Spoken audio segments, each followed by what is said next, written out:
Hello दोस्तों।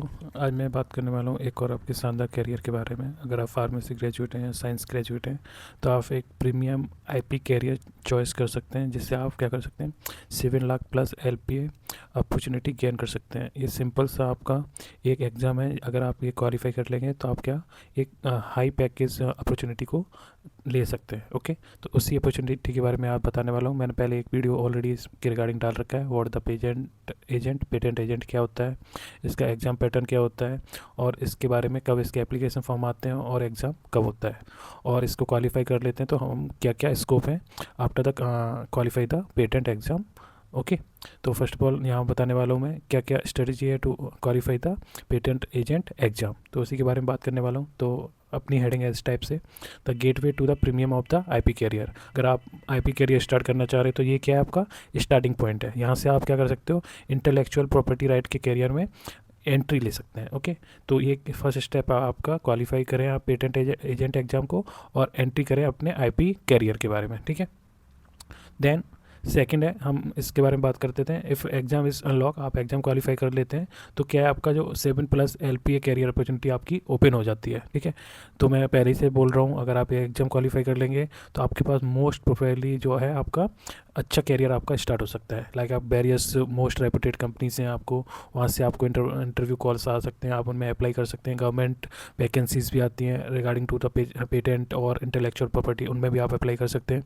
तो बहुत सारी अपॉर्चुनिटी आपकी ओपन हो जाएंगी। तो इसलिए मैं बोल रहा हूँ this is the gateway of the premium IP career. Okay, तो ये पेटेंट एग्जाम होता है, इसको कंडक्ट कौन करता है, इसको कंडक्ट कराया जाता है CGPDTM। CGPDTM क्या होता है, controller general of the patent and design trademark. Okay, तो ये very high demand high reward professions है, जो कि क्या होता है, science and law and business में यूज होता है। आपको पता है पेटेंट क्या होता है, हर सेक्टर में पेटेंट आप कराते हैं, हर प्रोडक्ट का हर प्रोसेस का आप पेटेंट करा सकते हैं। तो और पेटेंट करता कौन है, वही पेटेंट करते हैं जो कि क्या होते हैं, क्वालिफाई होते हैं, जिनको नॉलेज होती है। उनको नॉलेज किसको होती है, जो पेटेंट एग्जाम क्वालिफाई है, वेल क्वालिफाइड पर्सन है, वही क्या करते हैं, पेटेंट फाइल करते हैं डिफरेंट कंपनीज़ का। तो ये क्या है, बहुत अच्छी अपॉर्चुनिटी। आप अच्छे से अगर आप क्वालिफाई कर लेंगे एग्जाम को तो अच्छी अपॉर्चुनिटी गेन कर सकते हैं। 7+ एलपीए का आप पैकेज ले सकते हैं कंपनियों से। ओके, देन थर्ड है आपका एग्ज़ाम पैटर्न क्या रहता है। ये दो टाइप पार्ट का आपका चैलेंज रहता है, 2 पेपर होते हैं, और तीसरा आपका होता है इंटरव्यू वाइवा होता है। ठीक है, तो फर्स्ट पेपर होता है आपका, जो कि होता है आपका टेस्ट फाउंडेशन नॉलेज चेक करने के लिए होता है, जो कि आपका क्या होता है, MCQ बेस्ड होता है।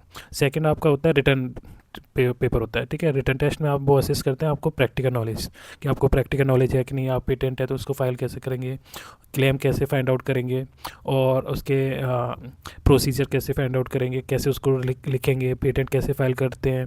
तो वो सारा फॉर्मेट आपको इसमें पेपर 2 में करना पड़ता है। ठीक है, ऐसे 2 पेपर आपको क्वालिफाई करेंगे, आप 50% मार्क लेकर आएंगे, तभी आपको क्या होगा, इंटरव्यू का कॉल आएगा। ओके, तो ये पैटर्न मैंने आपको बता दिया है। थर्ड आप बात करते हैं पेपर 1 के बारे में बात कर लेते हैं। पेपर 1 आपका फॉर्मेट MCQ बेस्ड होता है, ऑलरेडी मैंने बता दिया।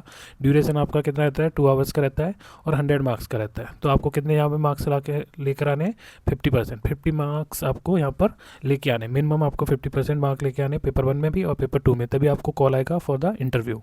ओके, थर्ड ये स्किल है, ठीक है, आपको डीप नॉलेज गेन करनी है regarding the patent act and rules, और इसमें अभी लास्ट ईयर डिजाइन एक्ट भी ऐड कर दिया, तो आपको दोनों एक्ट को रीड आउट करना है डीपली, और उनके प्रैक्टिस क्वेश्चंस भी लगाने हैं, जिससे आपको क्या हो, जो एग्जाम देने जाओ तो आपको पता हो कि कैसे क्वेश्चंस बनते हैं और उनको कैसे सॉल्व करना है बाय द लिमिटेड आवर्स में। ओके, तो पेपर 1 को आपको पता चल गया, MCQ बेस्ड होगा, 2 आवर्स का होगा एंड 100 मार्क्स का होगा। पेपर 2 आपका क्या रहता है, इसमें आप करते हैं ड्राफ्टिंग नॉलेज आपकी चेक करते हैं कि जो पेटेंट होता है उसको कैसे फाइल करते हैं, उसको कैसे ड्राफ्ट किया जाता है। तो इसके बारे में क्वेश्चन आपको दी जाता है, पूरा स्टडी केस स्टडी दी जाती है, उसको केस स्टडी में आपको फाइंड आउट करके पूरा एक पेटेंट फाइल करना होता है। ठीक है, तो ये रिटन टेस्ट होता है, इसलिए क्या होता है, डिस्क्रिप्टिव आंसर होता है। ओके, इसकी ड्यूरेशन रहती है 3 आवर्स रहती है इसकी ड्यूरेशन, और ये भी 100 मार्क का रहता है। ठीक है, तो इसमें भी आपको क्या चाहिए, मिनिमम 50% मार्क्स चाहिए for the qualify the paper 1 and paper 2। ऐसे आपको दोनों पेपर में 50-50 मार्क्स लाने हैं, और इसमें नेगेटिव मार्किंग नहीं होती, तो बहुत ही अच्छा रहता है, आप कर सकते हैं,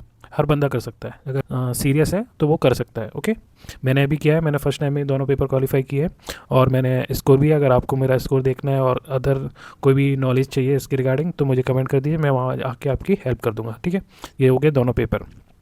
थर्ड है आपको clearing the war the official qualify criteria. तो क्राइटेरिया मेंशन है आपका, जो भी सेक्शन है पेटेंट एक्ट का 123 में, उसमें मेंशन किया गया है। वहाँ पर आप देख सकते हैं क्वालिफाई करने के लिए क्या करना चाहिए। आपके पास ग्रेजुएशन डिग्री होनी चाहिए, देन आपको पेपर 1 पेपर 2 में अच्छे मार्क्स होने चाहिए। इंटरव्यू क्वालिफाई करने मिनिमम आपके पास 50% मार्क्स आने चाहिए, तो आप क्या कर रहे हैं, क्वालिफाई कर जाएंगे।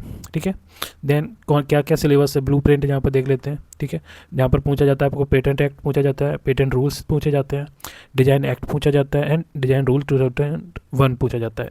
और जो करंट जो भी आईपी जूरिस्प्रूडेंस हैं, लाइक जो करंटली आपके डिस्ट्रीब्यूट चल रहे हैं, लाइक कोई भी डिस्ट्रीब्यूट चल रहा है डिफरेंट कंपनी या यूनियन ऑफ इंडिया के बीच में, तो उनके रिगार्डिंग पूछा जाता है कि अगर बताओ माइको वर्सेस नेटको है, तो उनके बीच में किसके रिगार्डिंग डिस्ट्रीब्यूट है। तो इस प्रकार के केस पूछे जाते हैं, ये केस किस रिलेटेड है। ओके, तो ये आप चेक कर लेंगे। तो फर्स्ट ऑफ ऑल ये आप 4 चीज़ें अगर कर लेंगे तो आपका क्वालिफाई हो जाएगा। ठीक है, अगर ये भी आप कर लेंगे, मैं आई गेस आप कर लेंगे, अगर आप इतना सिंसियर हैं और सीरियस हैं तो आप ये भी कर लेंगे। कुछ 4 या 10 केस स्टडी हैं, उनको रीड आउट कर लेंगे तो आपको पता चल जाएगा। ठीक है, अगर इसके रिगार्डिंग भी आपको कुछ हेल्प चाहिए तो मुझे कमेंट कर दीजिए, मैं वहाँ पर भी इनके रिगार्डिंग जो केसेस हैं जो करंट में चल रहे हैं वो भी वहाँ पर दे दूँगा। देन आपका आ जाते हैं लैंग्वेज। पेपर आपका बेसिकली 2 लैंग्वेज में रहता है, हिंदी में भी रहता है एंड इंग्लिश में भी रहता है। मोस्टली इंग्लिश में ज़्यादा रहता है, हिंदी में तो मुश्किल ही रहता है। तो जो भी अगर डिस्ट्रीब्यूट होता है रिगार्डिंग द कोई भी क्वेश्चंस, तो वो इंग्लिश में ही सॉल्व किए जाते हैं। ओके, देन आपका अगर for the knowledge to the action build your winning strategy, क्या स्ट्रेटजी है तो आप क्वालिफाई कर जाएँ, तो डीपली आपको जो भी एक्ट हैं रूल्स हैं उनको डीपली पढ़ना है, और जो भी सिलेबस है उसको पूरा स्टेप बाय स्टेप आपके सेक्शन फॉर्म की फ़ीस ड्राफ्टिंग कैसे करते हैं उसकी बहुत ज़्यादा प्रैक्टिस करनी है आपको। ठीक है, तभी आप क्या कर सकते हैं, दोनों पेपर को क्वालिफाई कर सकते हैं। Okay, then 4 point blue print for the success. तो वही बिल्ड द फाउंडेशंस। फाउंडेशन में क्या है, आपको डीप स्टडी करनी है पेटेंट एक्ट की एंड डिज़ाइन एक्ट की। ठीक है, देन आपको जो प्रीवियस ईयर क्वेश्चंस हैं उनको सॉल्व करना है, उन क्वेश्चन की पैटर्न को देखना है, डिफ़िकल्टी देखनी है, क्वेश्चन टाइप देखना है कि कैसे क्वेश्चन बन रहे हैं, उनकी डिफ़िकल्टीज़ क्या है, पैटर्न कैसे बन रहा है, और जो क्या करना है थर्ड हॉन योर क्राफ्ट। ठीक है, जो आपको स्पेशली जो पेपर 2 है उसकी क्या करना है, ड्राफ्टिंग की एक्सरसाइज करनी है। Okay, then 4th one is test and refine, और क्या करना है आपको रिवीजन टेस्ट करने हैं, मॉक टेस्ट लगाने हैं। फाइनल मंथ में आपको क्या करना है, सारा रिवाइज करना है और अपनी जो रिवीजन की स्पीड है उस और कॉन्फिडेंस को और ज़्यादा बूस्ट करना है by the revision. Okay, this is the 4 point of blue print for the success.